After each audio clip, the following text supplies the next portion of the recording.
So I heard this in Greece when I studied in Greece. And there's this old guy, and he goes out, he has breakfast with his family, and he goes out early, and he's a fishing boat, and he goes out in Greece, and he fishes, and he comes back, sells the fish to the local market, then he has lunch with his family, then plays cards in the afternoon with his friends, or plays golf, and then he takes a nap, and then he spends dinner time with his family, and then he goes to bed early, wakes up early, starts over again. So a guy like me comes in there, entrepreneur, and he says to the guy, hey man, that's a pretty good deal you got there.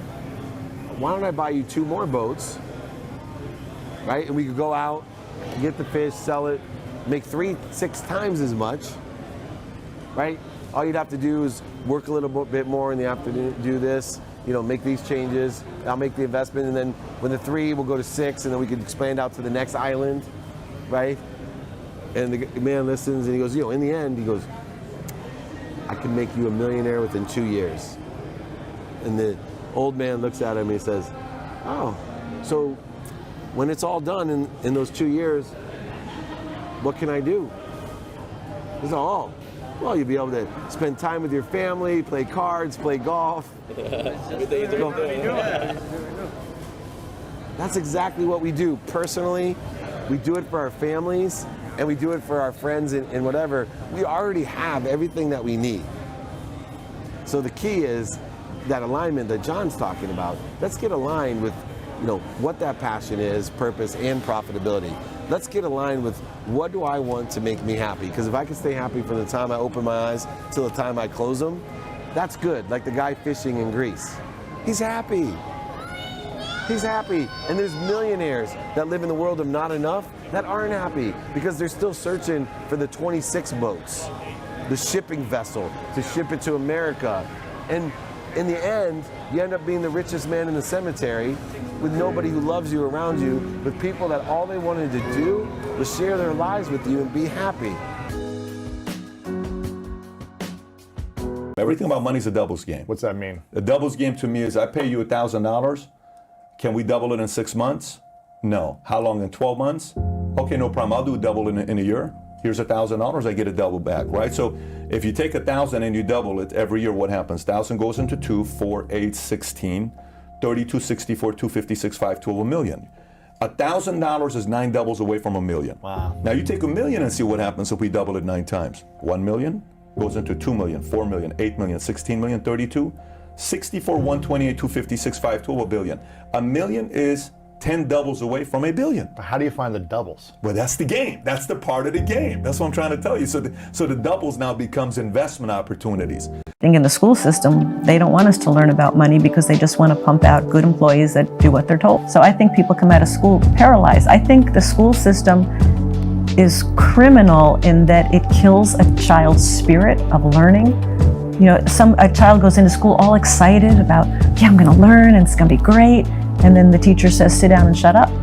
Don't talk. We don't care what you're interested in. So they just teach you what they want to teach you instead of finding out what the child is interested in and teaching to that. As the 21st century sociologist Frank Furedy writes, young people are socialized to feel fragile and overawed by uncertainty, and as a result, the defining feature of the current Western 21st century version of personhood is its vulnerability.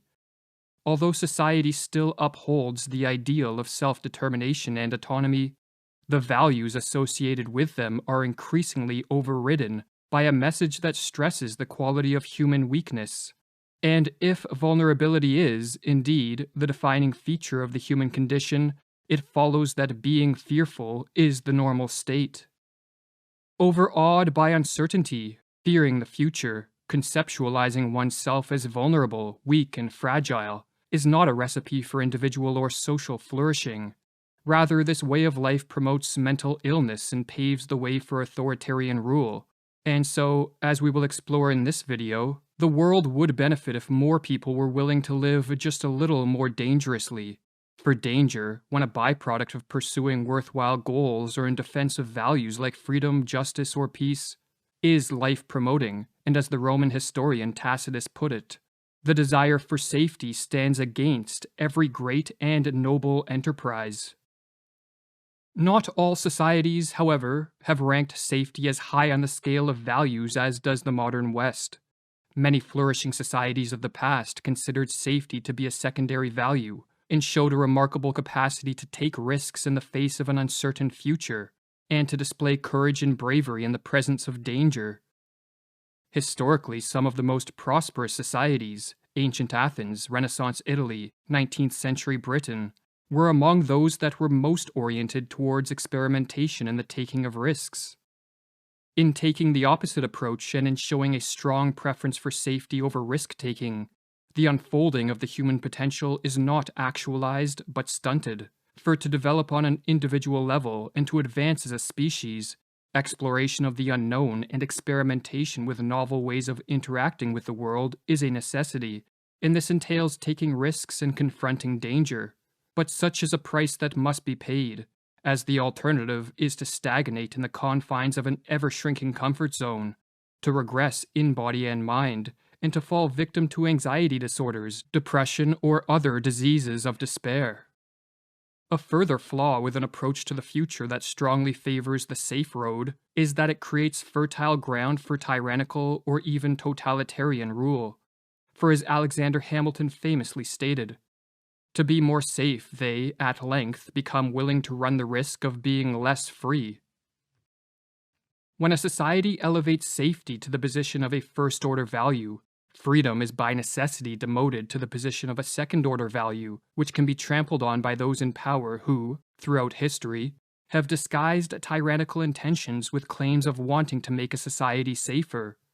What makes matters worse is if a society socializes people to be fearful of the future and overawed by uncertainty, the masses will welcome or openly call for authority figures to protect them, or as Furedy notes, relieving people of the burden of freedom in order to make them feel safe is a recurring theme in the history of authoritarianism.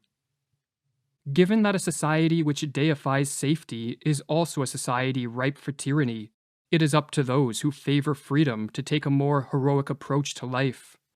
For when the menacing clouds of authoritarian rule darken the horizon, unless more people are willing to take risks and face danger in the service of values such as freedom, justice, peace, and social cooperation, the grip of tyrants will only solidify.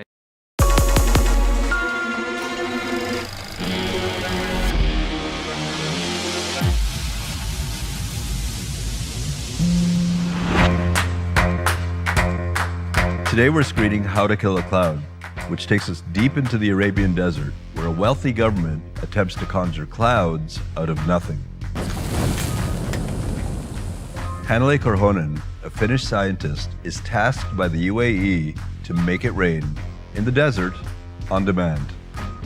Ethical alarms are going off everywhere. And it's not the first time this has happened. The US has tried several times to weaponize the weather.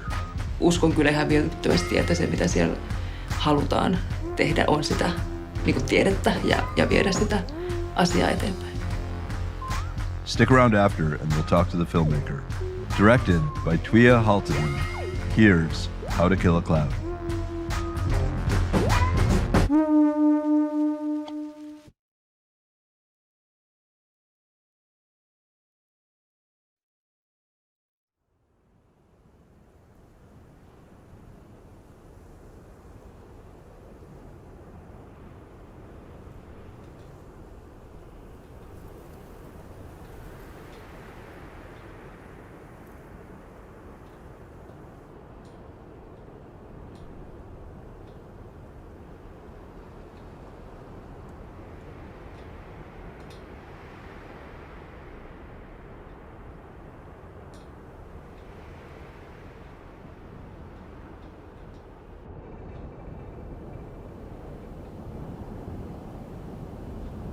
Se olisi äärettömän surullista, jos ihminen voisi omistaa ilmakehän. Tosi mitä se nyt sitten oikeastaan tarkoittaa, se omistaminen? Ehkä se voisi tarkoittaa samaa kuin hallitseminen.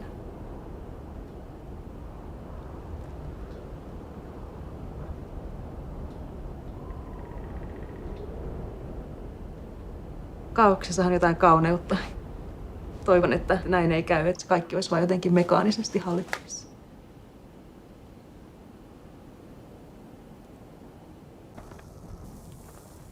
The story of clouds is my story, and yours as well. It is a story of dust and chaos. So here's a question. What if you could control the chaos? Control the clouds? In that short moment when you raise your eyes from the dust to see a cloud, it is enabling your life.